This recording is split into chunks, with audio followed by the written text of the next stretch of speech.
Good morning, everybody. Good morning, everybody. I hope you can hear me loud and clear. I am Adesua RN, and I'm really excited to do this morning. I'm grateful for this opportunity. I need to say a very big thank you to my matron, Dr. Adamu, and I want to say a very big thank you to the director, Dr. Ovosi. I want to say thank you to the deputy commander for this opportunity, and also to the whole of the management of athletes. So I'm going to go on to my presentation without further ado.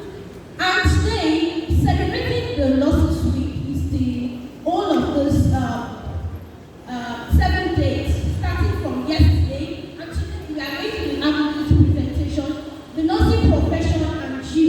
I know that we are not all nurses, so I'm just going to focus on the message that we have in common, right? What it is we have in common. You are students, you are staff of athletes, and we are nurses. So what I'm going to be talking about today is what is our meeting point? What is that thing that connects us together? The nursing profession and you. And this is how we get to celebrate Nurses Week. Aside everything we have to offer you out there, I believe that this information is also very crucial to our relationship together. So let's begin. Next slide, please. Okay. Now I'm going to go into a little history about nursing, and this history I'm going to be talking about is what brings nurses together with the military arena. Right from the very beginning, during the Crimean War that lasted 2 years, between 1854 and 1856, and also known that was always sung about. Florence Nightingale was popular, but she was not working in isolation. There were other nurses out there that also worked alongside her. And I believe that you know that during a war, just one nurse cannot operate.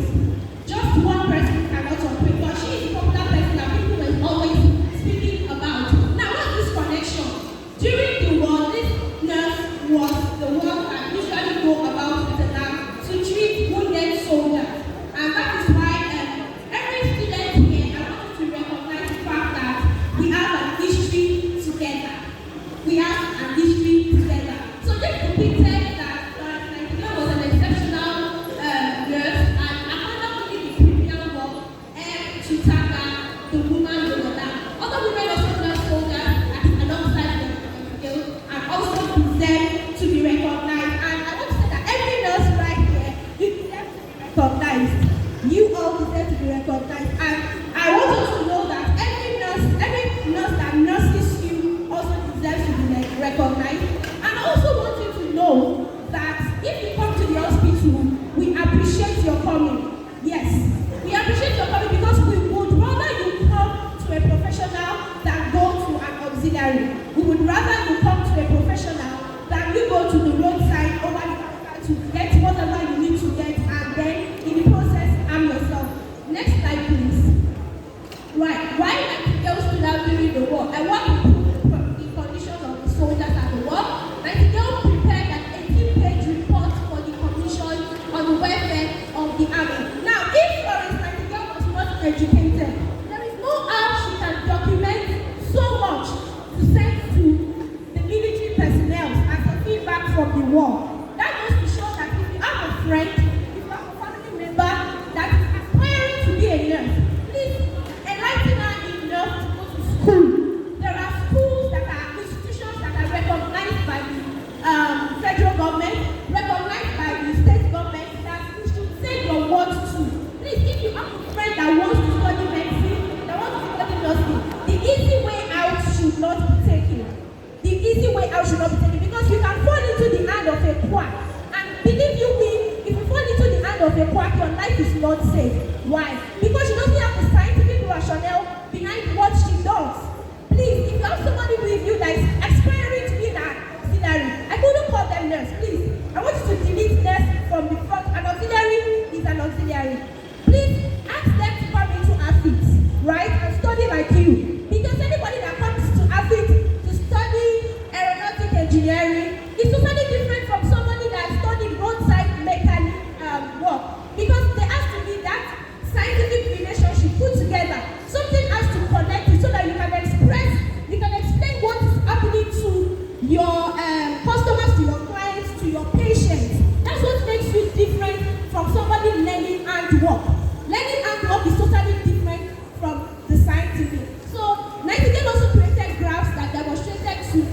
Nigerian soldiers died in the Crimean War from disease rather than from the wounds that they incurred during the battle. Next slide, please. Okay. What does this point to us? Nurses will always be around to care for you. So do not nurse the fear about our availability. And this is why, thanks to our director, thanks to our matron, we have actually made it possible that there will always be an all-round shift for nursing.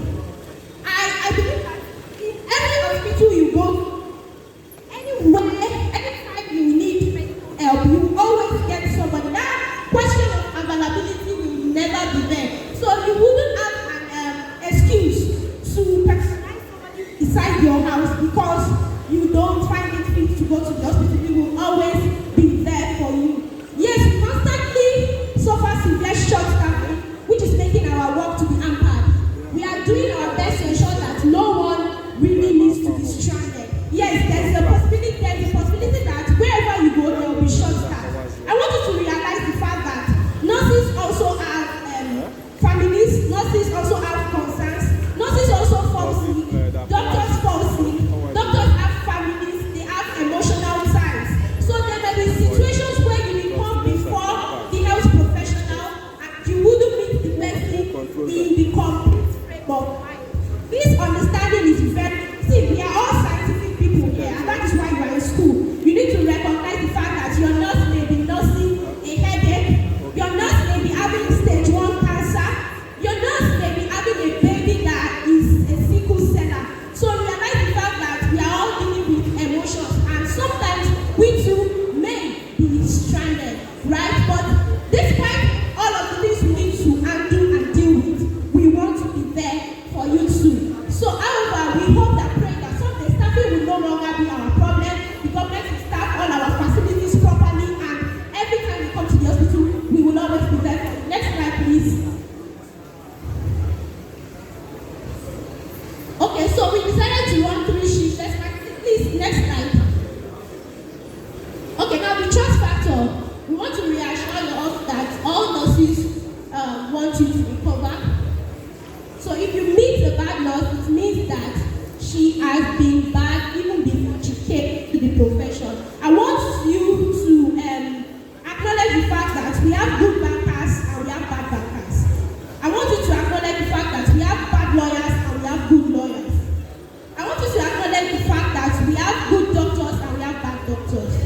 I want you to acknowledge the fact that we have bad military personnel and we have very good military personnel.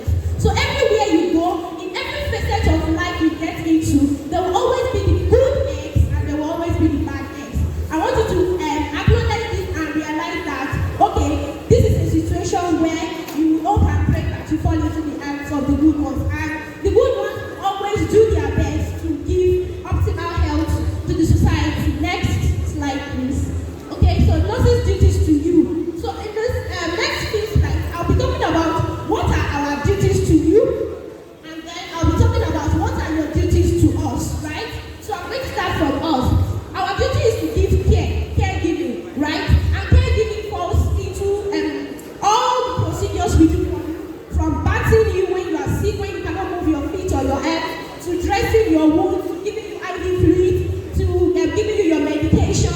Everything that we do for you fall under caregiving, right? Now, the next thing is health education. We explain your medical or surgical condition to you. If you go to any hospital, please, and you are discharged, and your friend asks you, what were you admitted for? And you tell your friend, I don't know what the doctor treated me for. I just know I'm well now. That is speaking from a place of ignorance. Please, nurses, I want us to do anything possible to make sure that we explain whatever it is the patient is, even if it is just a sentence, so that when the person is discharged, the person too can tell us, oh, I was told that I was a sickle celler and I was exposed myself to extremes of temperature. I was told not to do this. That's where the health education is even going even from the second party to the third party. This way, the ignorance that is always a major problem in the health system will reduce. If you want to look closely, most of us fall sick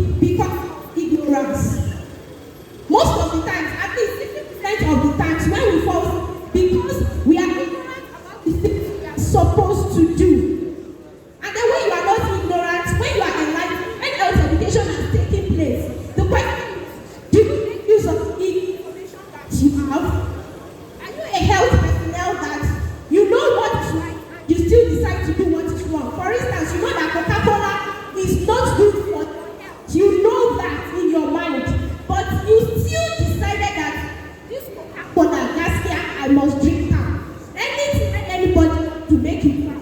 If you know that your father is diabetic, the nurse has already informed you, has already health educated you that, oh, diabetes runs in the family. Please do well to try and stay away from too much sugar.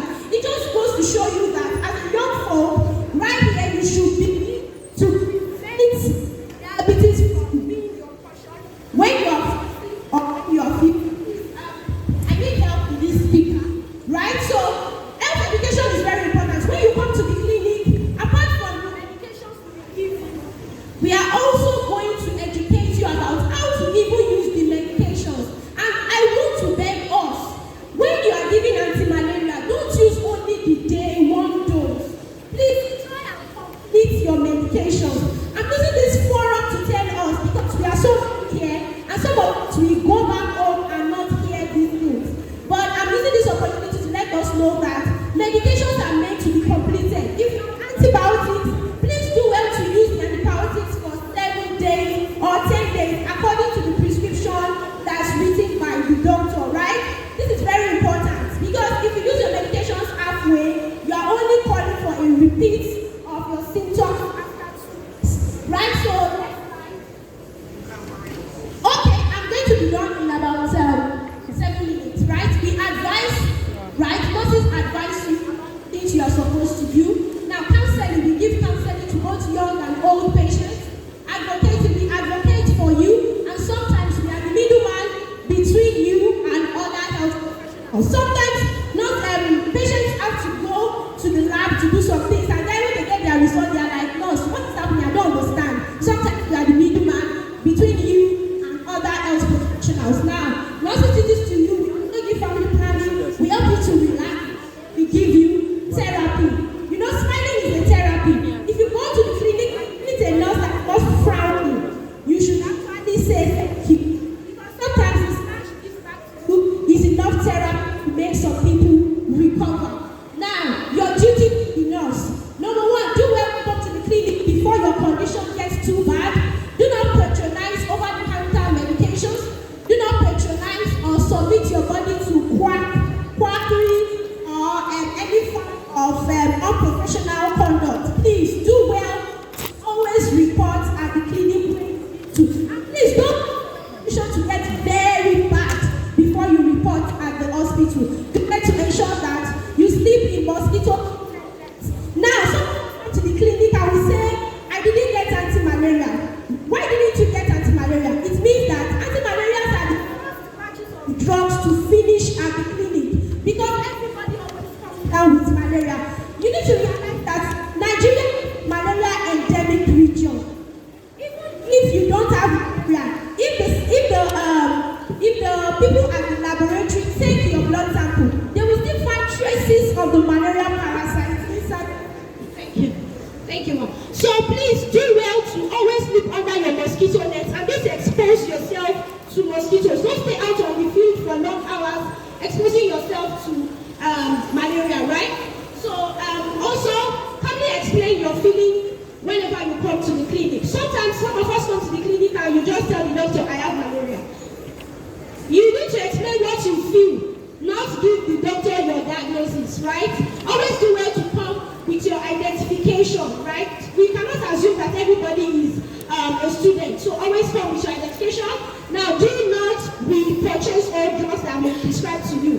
What I mean by that is that when you have malaria now and the doctor treats you, don't keep that prescription and say, next month when I have malaria, I will use this paper again. And please don't give that same prescription to your friend and say, this is what doctor treated me with. I believe that if you use the same paper and buy the same drugs, you will be fine. Please don't re-prescribe what has been prescribed for you. You are not the medical doctor, you are not the health professional. Always report at the clinic when you are not feeling unwell. Always endeavor to have a full body checkup once you are above 40. And this goes to the staff, every military personnel here. If you are above 40, do well to always check your, have a full body checkup, right? That's what we call health maintenance. Even if it's just once in a year, even if it's twice in a year, do well to always do this. Next slide, please. Okay, I think that should be the last slide.